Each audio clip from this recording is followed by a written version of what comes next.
মানুষ কি কখনো ইচ্ছে করলে বৃষ্টি নামাতে পারে? হ্যাঁ, পারে। এটি সত্যি। এরকমই হতে চলেছে ভারতের রাজধানী দিল্লিতে। বিমান থেকে মেঘে বৃষ্টির বীজ। ভিজবে কি দিল্লি? ছোট্ট সেসনা বিমানে দুটি ডানায় লাগানো নল থেকে বেরোচ্ছে আগুনের ফুলকি। আসলে কৃত্রিম বৃষ্টি নামাতে ওই বিমান থেকে মেঘের উপর ছড়ানো হচ্ছে রাসায়নিক পদার্থ। আজ ভিডিওটি দেখল সারা দেশ।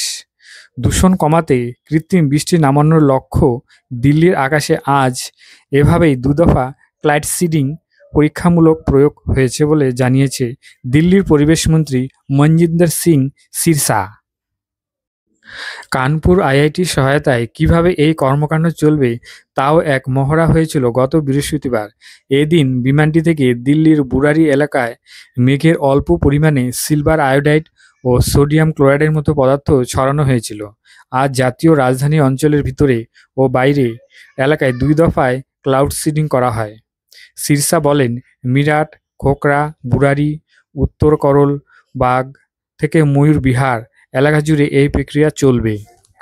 কৃত্রিম বৃষ্টি নামানোর এই প্রযুক্তিতে মেঘের মধ্যে সিলভার আয়োডাইড, আয়োডিনযুক্ত নুন বা ড্রাই আইসের মতো পদার্থ ছড়ানো হয়। তবে তার জেরে বৃষ্টি নামানোর বিষয়টি মেঘের সেই সময়কার আর্দ্রতার উপরও নির্ভরশীল।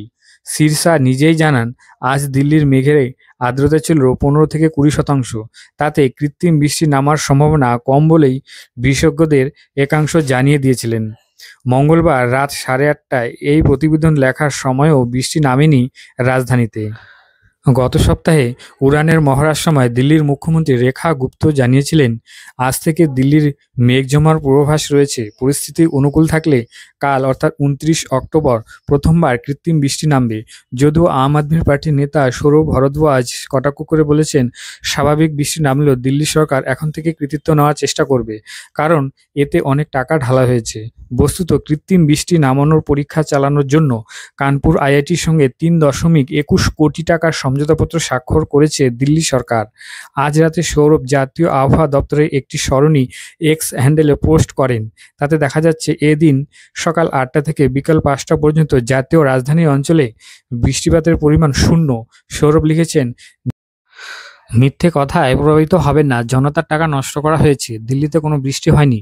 দিল্লির পরিবেশমন্ত্রী সিরসা অবশ্য বলেছে, ৯ থেকে ১০ বার এমন উড়ান হবে। এই পরীক্ষা সফল হলে ফেব্রুয়ারি পর্যন্ত দীর্ঘমেয়াদী পরিকল্পনা করা হবে। আশা করছি কানপুর